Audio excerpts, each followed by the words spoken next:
Selamat petang, salam sejahtera. Terima kasih karena bersama dengan saya di Nazilin Unity Channel. Ini satu pengakuan daripada Datuk Sri ataupun Tun Dr. Mahathir Mohamad yang paling kita tunggu-tunggu sekali. Akhirnya, kata Dr. Mahathir Mohamad, keterangan Zeti buktikan saya betul pecat Apandi. Wah, ini cerita tentang apa?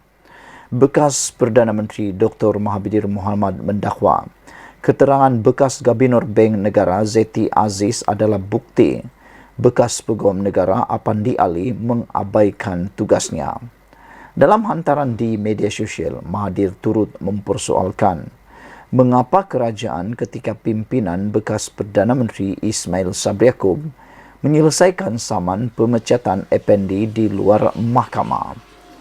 Saya tersentak apabila membaca laporan berita bahawa semasa perbicaraan melibatkan 1MDB, Zeti menyatakan dia telah melaporkan kepada Peguam Negara ketika itu, iaitu Apandi, kesalahan pegawai 1MDB. Tetapi Peguam Negara tidak mengambil apa-apa tindakan. Ini seolah-olah bagi saya pengabaian tugas. Namun, Apandi telah menyaman saya kerana pemecatan secara salah. Saya bersedia untuk ke mahkamah bagi menjelaskan mengapa saya perlu membuangnya, kata Mahathir lagi. Mahathir memecat Apandi sejurus selepas PH membentuk kerajaan pada Mei 2018 dan menggantikannya dengan Tommy Thomas.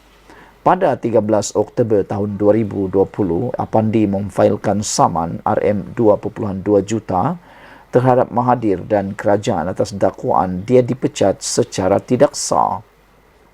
Melalui tuntutan mahkamah itu, Apandi memohon antara lain pengisytiharan bahawa Dr. Mahathir telah menyalahgunakan kedudukannya dan ini telah mendorong berlakunya pelanggaran kontrak antara dia dan kerajaan Malaysia. Penyelesaian saman itu direkodkan di hadapan Hakim Mahkamah Tinggi Akhtar Tahir pada 13 April 2022. Dalam keterangannya ketika perbicaraan pada 27 Julai lalu, Zeti mengesahkan bahawa pada 13 Ogos 2015, Bank Negara Malaysia menyerahkan kertas siasatan IP kepada AGC dengan SOR untuk memulakan pendakwaan jenayah dan mendakwa 1MDB termasuk pegawai kanannya. Zeti berkata 1MDB dan pegawainya didapati melanggar peruntukan di bawah Akta Kawalan Pertukaran Wang 1953 ECA kerana memberikan maklumat palsu kepada Bank Negara Malaysia dalam permohonannya bagi kebenaran membuat pembayaran di luar negara. Di sebalik semua bukti yang dikumpul dan direkodkan oleh Bank Negara Malaysia dalam IP mengenai 1MDB yang dikemukakan, AGC ketika itu atas sebab yang tidak diketahui pada 11 September 2015 memutuskan bahawa IP yang dikemukakan oleh Bank Negara Malaysia diklasifikasikan sebagai tiada tindakan lanjut atau NFA, kata Zeti. Dalam kenyataannya hari ini, Mahathir terus mengkritik cara Apandi mengendalikan tuduhan rasuah terhadap bekas Perdana Menteri Najib Razak yang kini sedang menjalani hukuman penjara. Satu lagi contoh keputusan salah Apandi ialah menolak semua kes terhadap Najib.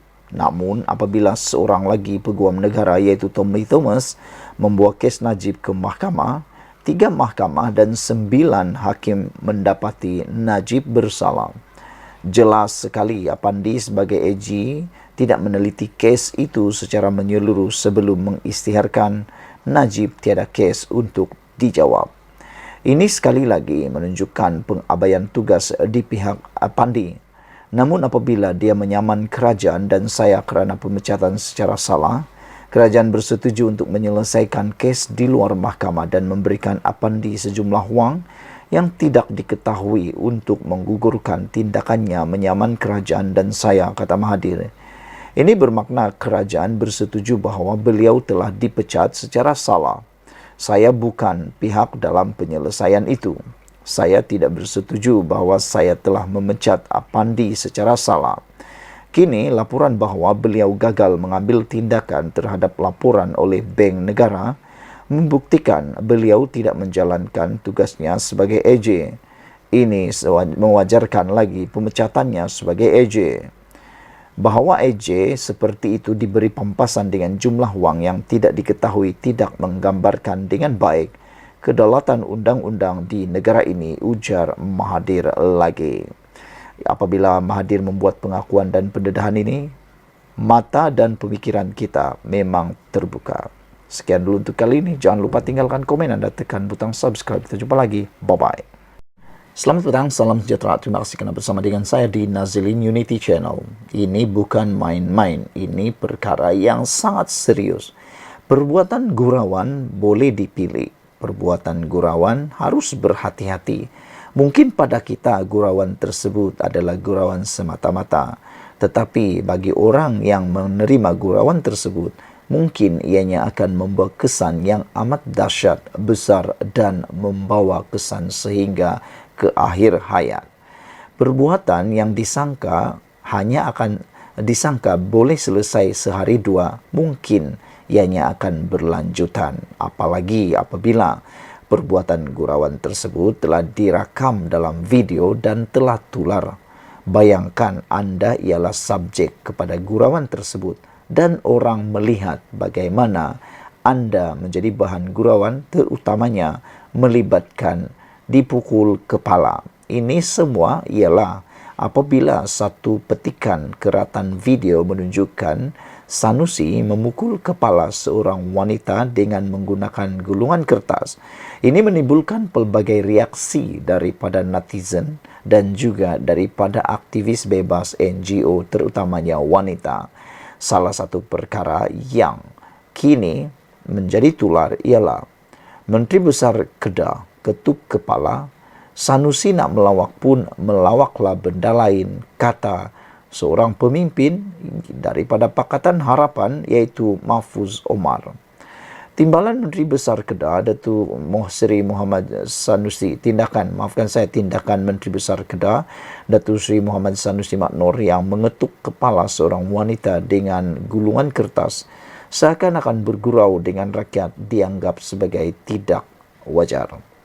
Pengerusi Pakatan Harapan PH Kedah, Datuk Mahfuz Omar menyifatkan kepala adalah anugerah daripada Allah dan diberikan otak untuk berfikir. Jadi tidak sepatutnya, tidak sewajarnya Sanusi buat begitu. Bagi saya tindakannya kurang elok. Sepatutnya nak melawaklah benda lain, kata beliau. Nak berguraulah benda lain. Jangan bergurau benda-benda yang boleh memberikan gambaran sebab bukan semua orang boleh faham, kata Mahfuz. Apabila kita menjadi pemimpin seperti Menteri Besar, kita seharusnya menjaga benda-benda seperti ini, katanya ketika dihubungi Harapan Daily hari ini. Beliau berkata demikian apabila ditanya tentang video tular yang menimbulkan kontroversi melibatkan Sanusi dan seorang wanita tempoh hari. Ada netizen yang mula memberikan pandangan dan perbezaan. Kata mereka, waktu Anwar Ibrahim membuat gurauan meminta nombor telefon semasa memberikan ceramah baru-baru ini, walaun cuba mengatakan yang tak baik untuk Anwar Ibrahim. Mereka sekarang ini, para penyokong Anwar Ibrahim membuat perbandingan. Mana yang lebih teruk? Kata mereka, Anwar Ibrahim bergurau hanya meminta nombor telefon. Tapi Sanusi pula bergurau dengan memukul kepala. Jadi, mengetuk kepala. Jadi, mana satukah gurauan yang boleh diterima?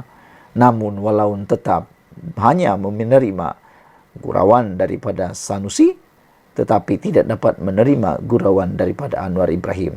Itu yang dikatakan oleh para penyokong daripada blog Anwar Ibrahim. Mereka kata, kalau mereka buat, kata mereka, itu semua boleh terima, semua boleh benar. Tapi kalau Anwar yang buat, semuanya salah, kata mereka. Namun, gurauan yang dilakukan Sanusi itu tidak patut. Kadang-kadang ia memberikan contoh yang tidak baik kepada generasi baru, kata Mahfuz lagi. Mengulas lanjut, Mahfuz yang juga naib Presiden amanah menyifatkan masyarakat sememangnya akan berasa seronok jika seseorang pemimpin bergurau bersama mereka. Jadi kita cuba elak. Apatah lagi lelaki dan perempuan. walaupun tidak menyentuh aurat dan sebagainya, tapi saya fikir tindakan itu tidak wajar, ujar beliau lagi. Baru-baru ini tular sebuah video berdurasi 18 saat yang menunjukkan tindakan ahli Dewan Undangan Negeri Adun Jeneri itu bergurau dengan mengetuk kepala seorang wanita menggunakan kertas mendapat perhatian warga maya. Kejadian tersebut turut disambut gelak tawa orang sekeliling yang menganggap ia sebagai jenaka biasa. Dan Sanusi juga telah mendapat sokongan perhatian daripada para penyokong PN dengan mengatakan, okeylah, bukan ketuk guna kuali. Penyokong PN tetap halalkan aksi Sanusi. Selepas ungkapan biadab Kepala Bapa Hang, penyokong Perikatan Nasional PN dilihat cuba untuk menghalalkan aksi Menteri Besar Kedah Datuk Seri Muhammad Sanusi Manor mengetuk kepala seorang wanita dengan gulungan kertas. Malah mereka mendakwa individu bertudung warna perang yang diketuk itu merupakan anak saudara ahli Dewan Undangan Negeri Adun Jeneri berkenan. Sekian dulu untuk kali ini. Jangan lupa tinggalkan komen Anda, tekan butang subscribe. Kita jumpa lagi. Bye-bye. Selamat petang, salam sejahtera. Terima kasih kerana bersama dengan saya di Nazilin Unity Channel. Isu tentang pengislaman oleh Anwar Ibrahim kini menjadi hangat di media sosial. Namun demikian, ini pula apa yang dikata oleh Mufti baru-baru ini. Parti Islam cuma rekaan manusia. Tak jatuh kafir kalau tak sokong, kata Mufti. Mufti Pulau Pinang Datuk Seri Dr. Wan Salim Wan Muhammad Nur tidak bersetuju dengan label kafir terhadap seorang umat Islam sekiranya tidak menyokong Parti Islam. Beliau berkata, Parti Islam rekaan manusia itu bukan bersifat suci atau sakral yang tidak mengikat seorang Muslim menyokongnya. Maka keputusan untuk tidak menyokong Parti Islam tidak menjadikan seseorang Muslim itu berdosa maupun kafir. Mana-mana individu atau kumpulan boleh mendakwa memperjuangkan Islam, tetapi dakwaan ini mestilah dibuktikan dengan jelas dalam realiti kehidupan. Perlu diingatkan, Islam tidak akan tegak dengan slogan semata-mata, tetapi ia ditegakkan dengan amalan dalam kehidupan rakyat sejahtera dan berkebajikan di samping pentadbiran negara yang baik, bersih dan cekap, kata beliau lagi. Islam boleh ditegakkan secara bijaksana tanpa mencanangkannya kepada umum, seperti melaksanakan keadilan sosial, meratakan kebajikan, membasmi kemiskinan, membenteras rasuah dan maksiat dan sebagainya, katanya dalam kenyataan media. Semalam dua adun di Kelantan memberi 7 hari untuk Menteri Besar Datuk Muhammad Nasharuddin Daud membuat permohonan maaf secara terbuka selepas mendakwa adun Pakatan Harapan PH Barisan Nasional menolak perjuangan Islam. Kedua adun terbabit akan mengambil tindakan memfailkan saman sivil di mahkamah sekiranya Nasharuddin gagal berbuat demikian. Muhammad Syahbudin berkata, kenyataan pesuruh Jalpas Kelantan itu adalah budaya takfiri yang boleh memecah belahkan rakyat dan masyarakat negara ini. Dalam sedutan ceramah Nasharuddin, beliau berkata, terima kasih banyak-banyak kepada rakyat Kelantan ini. Mu beri sokongan kepada perjuangan Islam. Alhamdulillah, orang muda bersemangat. Orang tua tu hok sok mo dah sokong perjuangan Islam. Orang muda pun sokong, kata beliau. Alhamdulillah sehingga tinggal 2 kerusi. Tak pula, kena ada juga takut orang nak tengok lagu mana hok lawan perjuangan Islam ni. Jadi rakyat boleh tunjuk hok 2 tu, katanya lagi di dalam ucapan tersebut. Susulan daripada itu, 2 adun PHBN telah pun meminta atau menuntut Menteri Besar Kelantan yang baru itu untuk memohon maaf dalam tempoh 7 hari. 7 hari untuk Menteri Besar Datu Nasharuddin Daud membuat permohonan maaf secara terbuka berhubung selepas mendakwa 2 adun Pakatan Harapan PH Barisan Nasional menolak perjuangan Islam. Itu penegasan adun Kota Lama Dr. Hafizah Mustaqim dari PH dan adun Galas Muhammad Syabuddin Hashim dari BN dalam sidang media hari ini. Kedua-dua adun terbabit akan mengambil tindakan memfailkan saman sivil di mahkamah sekiranya Nasruddin gagal berbuat demikian. Muhammad Syabuddin berkata kenyataan Pesuruhjaya PAS Kelantan itu adalah bukti takfiri yang boleh memecah belahkan rakyat dan masyarakat negara ini. Kami tersinggung dengan penyataan Menteri Besar ini yang saya anggap sebagai melampau dan ekstrim dan ia mewakili 10,742 rakyat Galas yang mengundi BN dan 9,691 rakyat Kota Lama mengundi PH, katanya dalam satu sidang media bersama Dr. Hafizah hari ini. Sebelum ini, Nasharuddin dalam satu rekaman video yang tular mendakwa kemenangan PAS masa pilihan raya PRN Kelantan 12 Ogos lalu adalah kemenangan perjuangan Islam. Ketua Penerangan PAS Kelantan yang juga digelar Panglima Perang PAS Negeri turut menyifatkan 2 kerusi yang dimenangi PHBN sebagai pihak yang menentang perjuangan Islam. Sementara itu, Dr. Hafizah berkata, kenyataan Nasruddin itu tidak sepatutnya diungkapkan kerana Muhammad Nasruddin sebelum ini menyatakan mahu bekerjasama dengan Kerajaan Persekutuan. Ini bertentangan dengan semangat federalisme, tidak menghormati langsung bahawa dalam negara demokrasi kita ada pilihan rakyat untuk memilih dan kita akan melaksanakan tanggungjawab sebagai penyemak dan imbang dalam Dewan, sedangkan peringkat tertinggi memandang serong kepada kita, katanya. Dalam pada itu, Syabuddin dan Dr. Hafizah telah mengerahkan peguam untuk menghantar notis tuntutan maaf terhadap tersebut kepada Muhammad Nasruddin. Sekian dulu untuk kali ini. Jangan lupa tinggalkan komen anda, tekan butang subscribe. Kita jumpa lagi. Bye-bye. Selamat pagi, salam sejahtera. Terima kasih kerana bersama dengan saya di Nazilin Unity Channel. Saudara-saudara sekalian, ini satu lagi perkara kemenangan baru kepada Anwar Ibrahim. Disangka beliau akan tumbang pada bulan 8 ini.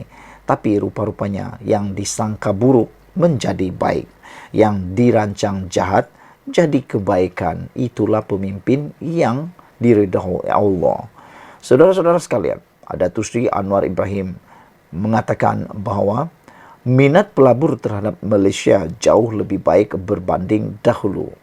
Jadi, tindakan-tindakan mahu mengucar-kacirkan kestabilan politik di Malaysia melalui tindakan kononnya nak mau tumbangkan kerajaan di tengah-tengah penggal, bagi pendapat para netizen, itu adalah satu tindakan yang boleh menyebabkan para pelabur tidak akan berminat. Namun demikian, oleh kerana Datuk Seri Anwar Ibrahim, maka oleh kerana kerajaan pimpinan Datuk Seri Anwar Ibrahim, maka dengan itu minat pelabur terhadap Malaysia kini jauh lebih baik berbanding dahulu.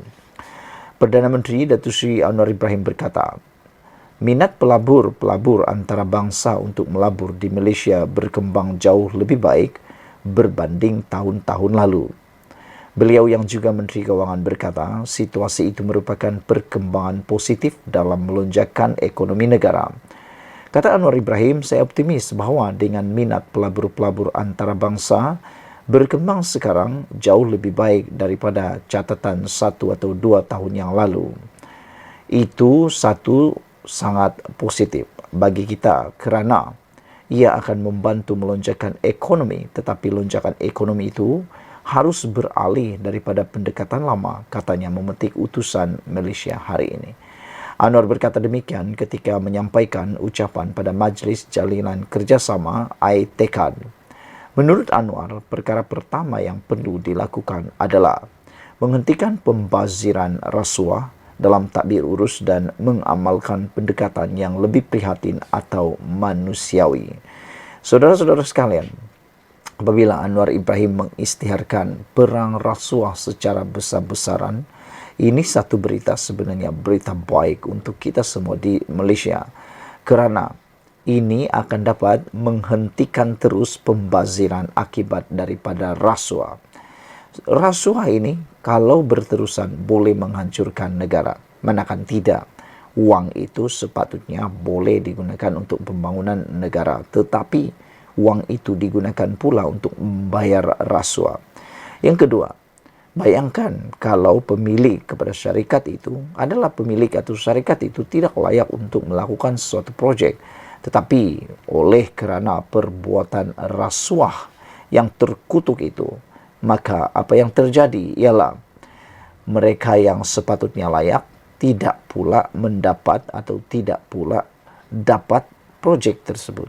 Mereka pula yang tak layak hanya kerana tindakan rasuah dapat pula projek tersebut. Bukankah itu merugikan? Yang ketiga, projek yang tak siap bila diberi rasuah pula mungkin jadi siap, ataupun projek itu tak siap-siap kerana habis uangnya untuk menyuap di sana sini memberikan rasuah.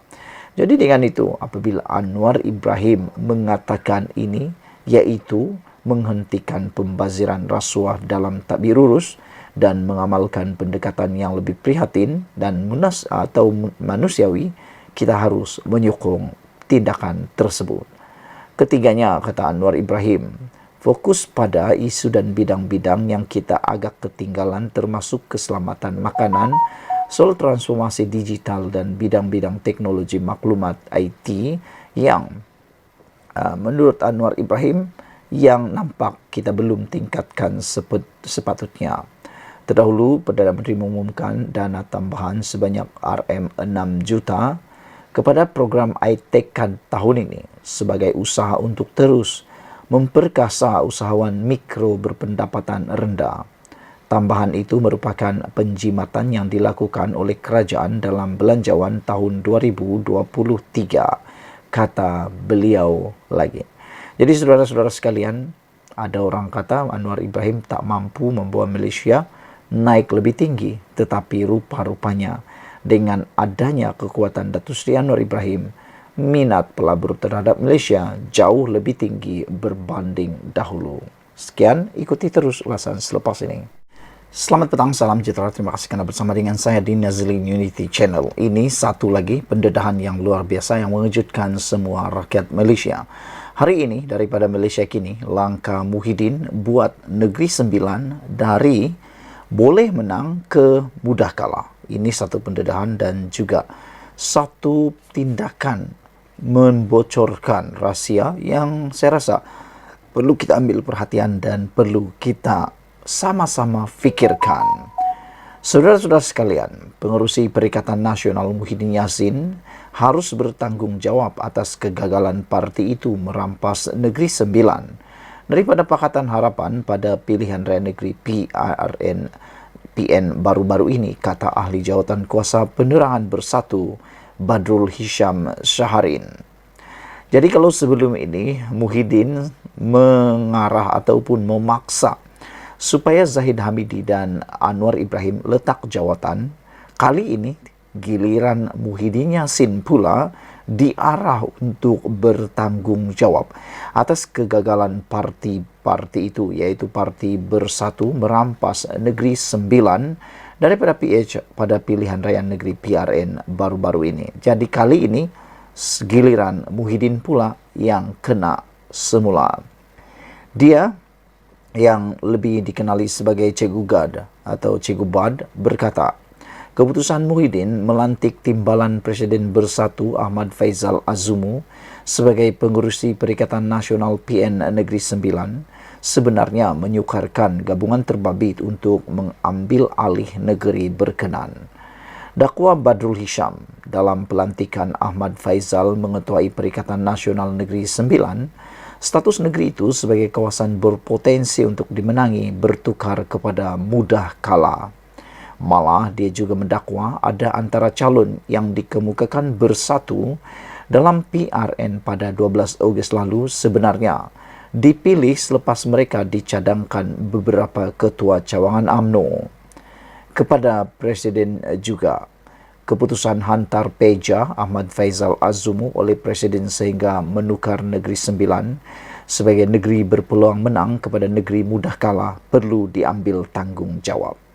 Senarai calon beberapa orang umur 70 tahun ke atas, calon tak sedia tanding, tak ada jentera tanpa persediaan kewangan, sangat pelik dan seolah-olah sengaja untuk mencari kalah, kata beliau lagi.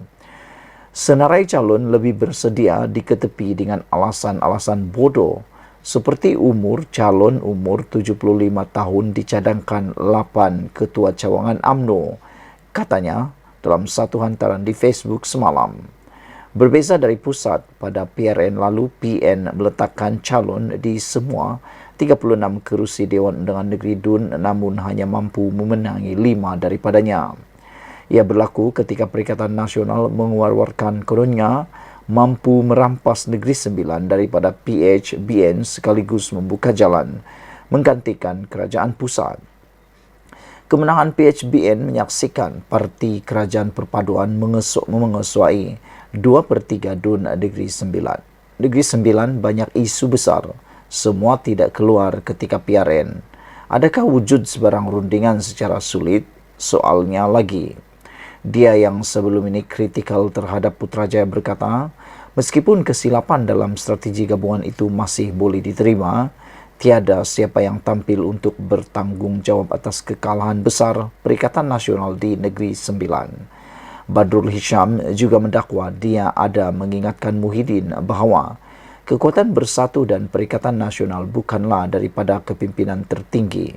Sebaliknya, akar umbi dan kekuatan gelombang rakyat.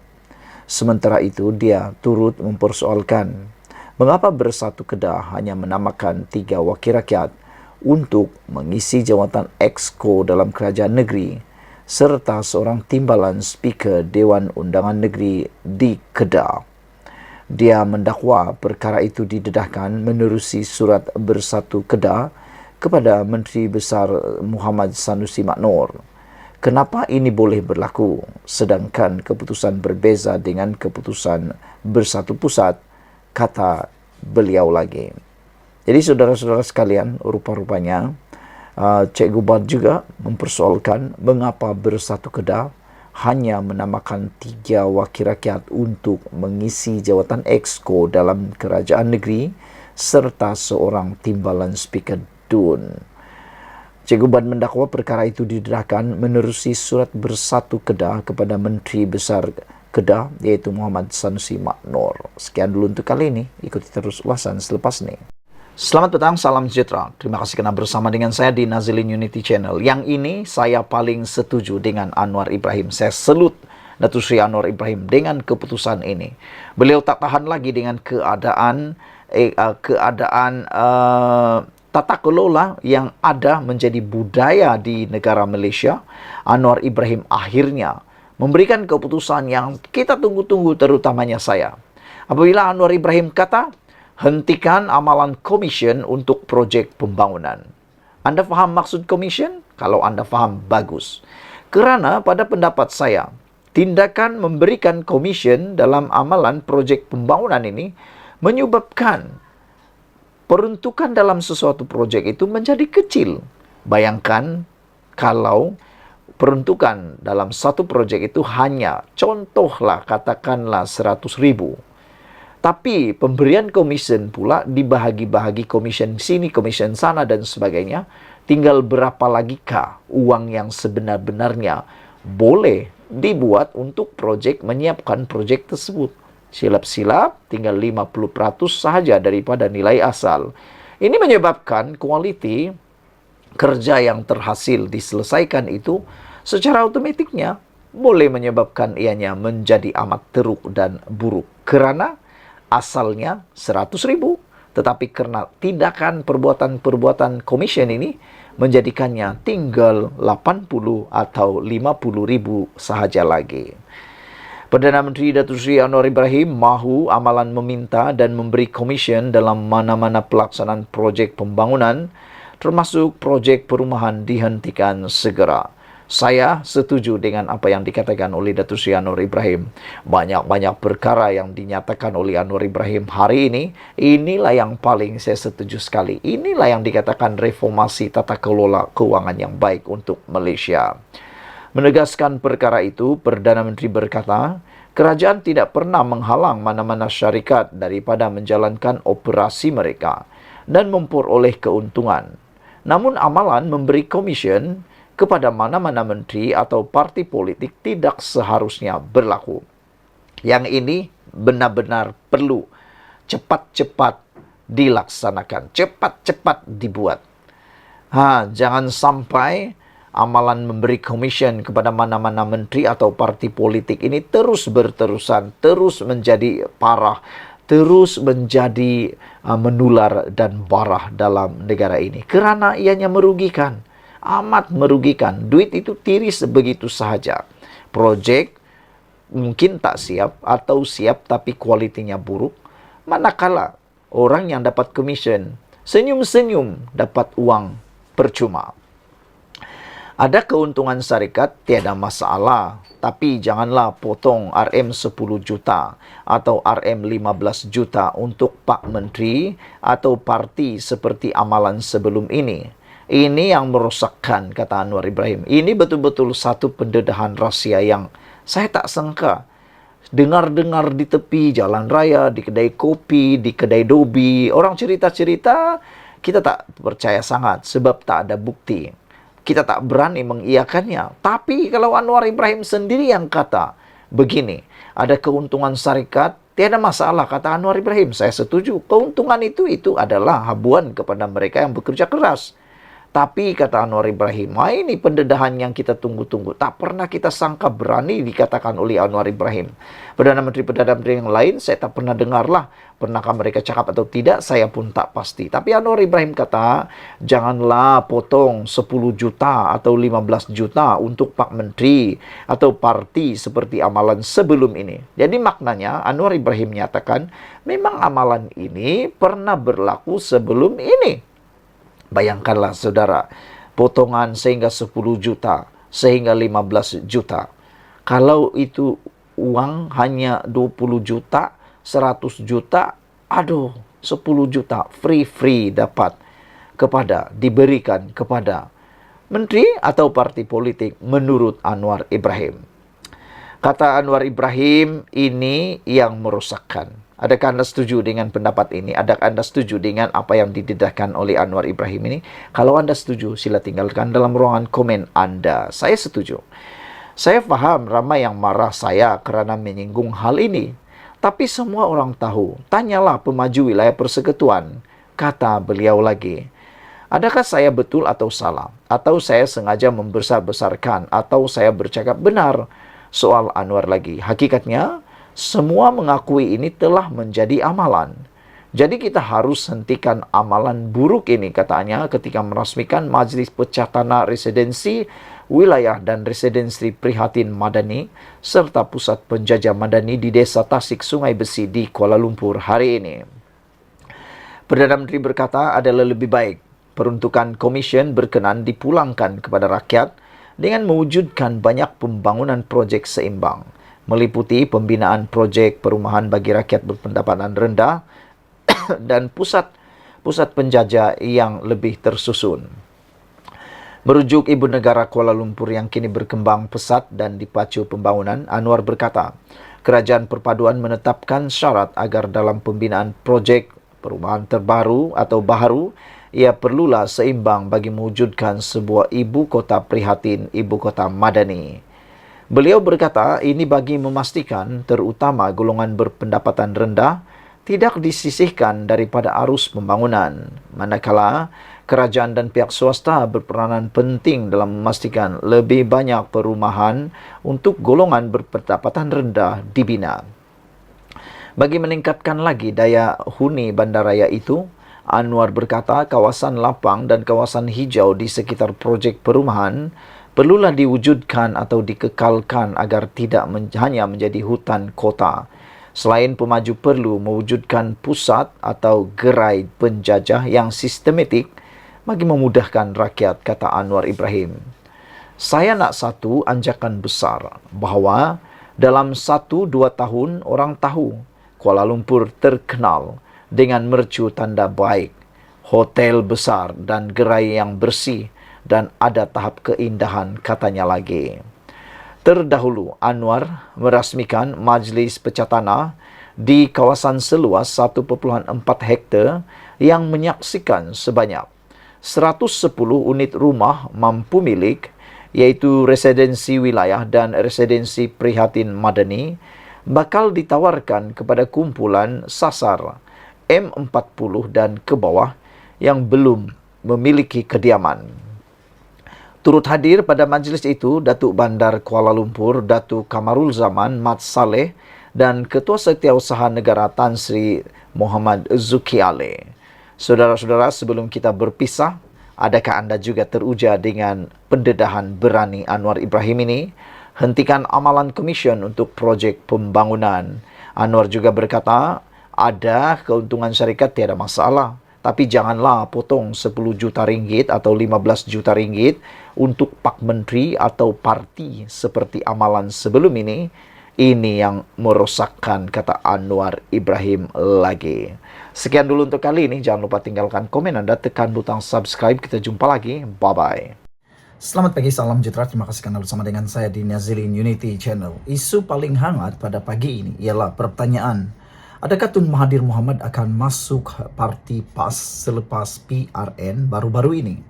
Ini semua apabila timbul persoalan di mana hala tuju proklamasi orang Melayu atau POM yang baru-baru ini diperjuangkan kononnya oleh Mahathir Mohamad. Dan persoalan itu akan dijawab sebentar lagi. Sila ikuti terus ulasan kali ini. Jangan lupa tinggalkan komen anda, tekan butang subscribe. Saudara-saudara sekalian, ditulis oleh Sabudin Hussein, ini penerangan yang paling jelas dan paling tepat untuk anda sebarkan kepada ramai orang berkaitan dengan hala tuju perjuangan Tun Mahathir Mohamad yang semakin hari semakin malap.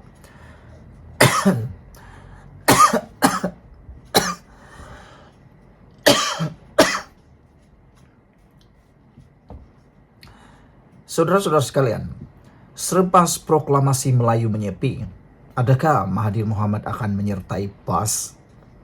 Di sebalik keputusan PRN yang memperlihatkan Perikatan Nasional khususnya, Parti PAS berjaya memperoleh majoriti undi Melayu. Dalam masa yang sama juga, ia juga adalah berita pedih buat Tun Mahathir Mohamad yang memperjuangkan proklamasi orang Melayu POM. Tanpa kelompok itu terlibat dalam kempen, cubaan meletakkan 17 nama sebagai calon tidak diendahkan. Tiada mana-mana pemimpinnya termasuk Tun Mahathir yang turun padang berkempen. Malah, POM tidak pun menjadi sebutan sesiapa yang bertanding sama ada bersatu atau PAS dalam pilihan raya baru-baru ini. Hakikatnya, Perikatan Nasional tetap berjaya meletakkan dirinya sebagai pencabar unggul kepada Pakatan Harapan dan Barisan Nasional. Lalu, kemana perjuangan POM selepas ini? Kalau diteliti, perjuangan POM ini digerakkan hanya setelah Tun Mahathir yang sebelumnya bersama Pejuang dan GTA kalah dengan parah pada PRU 15 yang lalu. Untuk itu, sekurang-kurangnya ada dua tujuan POM itu digerakkan. Pertama, untuk menekan dan menjatuhkan Anwar Ibrahim yang merupakan musuh Tun Mahathir dan telah berkali-kali cuba dihalang oleh Tun Mahathir untuk menjadi Perdana Menteri. Kedua, untuk memperlihatkan Tun Mahathir masih relevan dalam dunia politik negara serta menjadikan dirinya ada tiket untuk bersama-sama dengan Perikatan Nasional yang merupakan satu-satunya blok pembangkang yang ada dalam negara ini.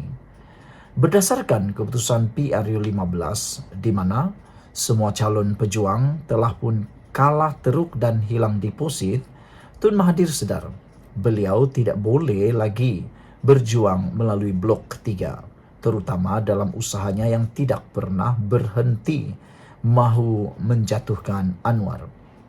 Namun, untuk beliau terus bersama Perikatan Nasional, Tentu ada sedikit rasa malu dalam dirinya. Berikutan Muhyiddin yang pernah memecatnya daripada bersatu itu dapatlah dilindungi kononnya demi membela nasib orang-orang Melayu. Untuk beliau terus bersama PN, tentu Mahathir ada sedikit rasa malu dalam dirinya berikutan perbalahannya dengan Muhyiddin Yassin pada tahun 2020 lalu selepas berlakunya peristiwa Langkah Sheraton. Jadi setidak-tidaknya dengan menggagaskan POM, Proklamasi Orang Melayu, rasa malu untuk kembali bertaut dengan Muhyiddin yang pernah memecatnya daripada bersatu itu dapatlah dilindungi. Kononnya demi untuk membela nasib orang-orang Melayu.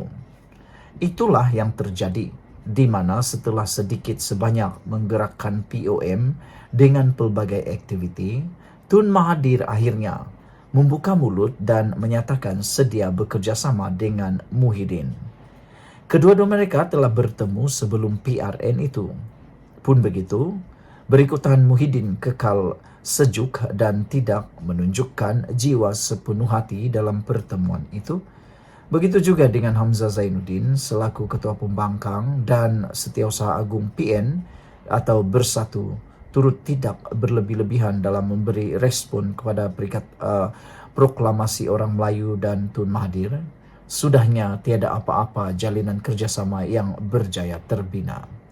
Sebelum penamaan calon, seorang utusan Proklamasi Orang Melayu atau POM telah datang menemui Hamzah dengan membawa 17 nama bagi dipertimbangkan sebagai calon Perikatan Nasional dalam PRN atas tiket PN. Malangnya, tiada satu pun nama yang dihantar itu diberi pertimbangan oleh Perikatan Nasional.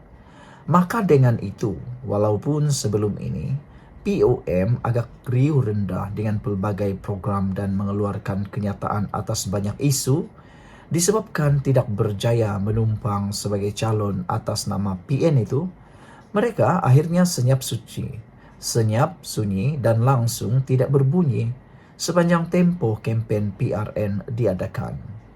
Pendek kata, dengan tidak ada wakil POM menjadi calon, seterusnya tidak turun membantu berkempen dan POM juga tidak disebut sepanjang kempen, gagasan perjuangan Tun Mahathir itu pada hakikatnya telah dilupakan terus ketika kempen PRN lalu. Artinya, walaupun PN berjaya memenangi majoriti undi Melayu dan menawan sebagian besar kawasan Melayu, ia bukanlah disebabkan oleh Proklamasi Orang Melayu. Jauh sekali ada cop jari peranan daripada Tun Mahathir atas kejayaan PN itu. Sekali lagi, kemana POM selepas ini? Terutama Tun Mahathir tentunya belum padam lagi gairahnya daripada mahu menjatuhkan Anwar Ibrahim. Apakah sebagai pilihan akhir setelah tiada lagi pilihan, Tun Mahathir akhirnya akan menyertai PAS? Itu persoalan besar yang akan terjawab tidak lama lagi. Sekian dulu, sila tinggalkan komen Anda, tekan butang subscribe bagi yang belum tekan butang subscribe untuk membantu mengembangkan channel ini. Malaysia kita punya, kita jaga sama-sama, cintai Malaysiaku. Bye-bye.